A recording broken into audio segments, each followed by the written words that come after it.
বন্ধুরা, আমি এখন রেডি হয়ে গেছি এই যে রং খেলবো বলে। তো এখন যাব হচ্ছে প্রোগ্রামে। তো এখানে আমাদের এখানে ডিজে হচ্ছে, তো ওখানেই যাব। তো চলো একটু রং খেলে নিই, তারপরে আবার আসছি। তো এখন গন্তব্যস্থলে চলে এসেছি। এটা কোথায় রে? আকাইপুর। আকাইপুর কি এটা? এটা আকাইপুরি। আকাইপুর আকাইপুর হচ্ছে বাজার হাই হাই। স্কুল। তো হ্যাঁ। ওখানে হচ্ছে ব্যান্ড ডিজে সব কিছুই হবে। তো এখন যাবো, আর প্রচণ্ড রোদ, প্রচণ্ড হচ্ছে লোকজন। তো চলো যাই। তারপরে এত গরম, আমার তো এই আইসক্রিমের দোকানটা দেখে এত লোভ লাগলো। তারপরে দেখলাম যে লেবু জল আছে, তো আমি ভাবলাম যে খেয়ে নিই, আগে একটু গলাটা শান্তি করে নিই। তো এই যে সাথীকে একটা দিয়ে দিলাম, আর আমি একটা নিয়ে নিলাম। তো খেয়ে কি বলবো, অমৃত অমৃত। এই রোদ গরমে এই ঠান্ডা এক গ্লাস লেবু পানি একদম অমৃতের মতন লাগছে, কি বলবো বন্ধুরা।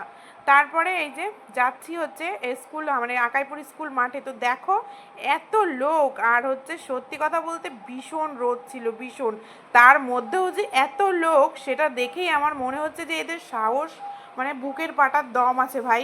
এত রোদে আমি আর থাকতে পারলাম না। আমি বললাম যে না, এখানে আর থাকা যাবে না, আমি এবার বাড়ির দিকে যেতে চাই। কারণ হচ্ছে এখানে এত রোদে থাকা সম্ভব না, মানে উপরে কিছু নেই, প্রচণ্ড পরিমাণে রোদ। তবুও দেখো লোকে এই রোদের মধ্যে নাচ গান হোলি খেলা কোনোটাই বাদ নেই।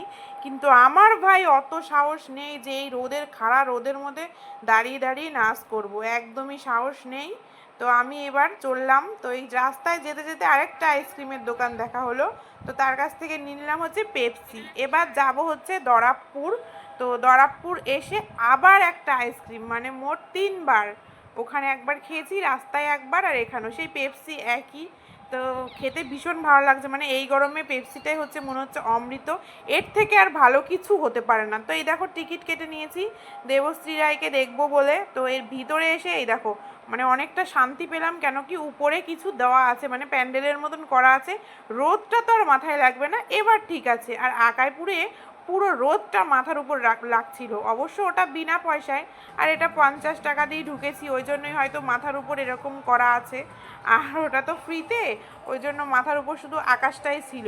তো এই জন্য। আর দেখো কত লোক নাচ করছে, দেখেছো? মাঠ ভর্তি লোক, মানে আজকে আর মনে হয় কেউ বাড়িতে নেই। হোলির দিনে সবাই বেরিয়ে পড়েছে ডিজেতে। তাই দেখো আমিও একটু নাচছিলাম। আমি বললাম ভিডিও করো না করো না করো না, তবু আমার বর এই যে ভিডিও করছে। বললাম নাচবো না, তবু এরা দুজন আমাকে জোর করে নাচাচ্ছে। কি করব বলো বন্ধুরা। তারপরে একটু নেচে গুজে এই যে এখানে বসেছি, হয়রান হয়ে গেছি, যেহেতু ভীষণ গরম পড়েছে। হোলির দিন আজকে প্রচণ্ড পরিমাণে গরম। এই যে সাথীও পুরো ক্লান্ত, ওই যে ফোন দেখছে। আর দেবশ্রী রায়কে তো দেখতে পেলাম না, কারণ আমরা আসার আগেই ফিতে কেটে চলে গেছে। তো আমার ভীষণ কান্না পাচ্ছে, কি আর করব। আমি দেবশ্রী রায়কে আর কি দেখার জন্যই ভিতরে গেছিলাম। তো আবার এই যে কুলফি, মানে আজকে শুধু বরফই খাবো, আর কিছু খাবো না ভাবছি। তো এই যে মটকা মালাই খেয়ে এখন হচ্ছে বাড়ির দিকে রওনা দিচ্ছি, কারণ বাড়ি যেতে হবে, অনেকটাই বেলা হয়ে গেছে। তো বার্গার এনেছি আয়নের জন্য। আয়নকে ওই বাড়িতে রেখে যাওয়া হয়েছিল, তারপরে ওই বাড়ির থেকে এই যে এনে এখন ওকে বার্গার দেবো। ও বার্গার বার্গার করে ভীষণ কান্না করছিল, কিন্তু মিয়ে বার্গার এটা নয়, এটা এমনি লোকাল বার্গার। তো ও খায়নি। তো এই যে আমি আর বরই খাবো।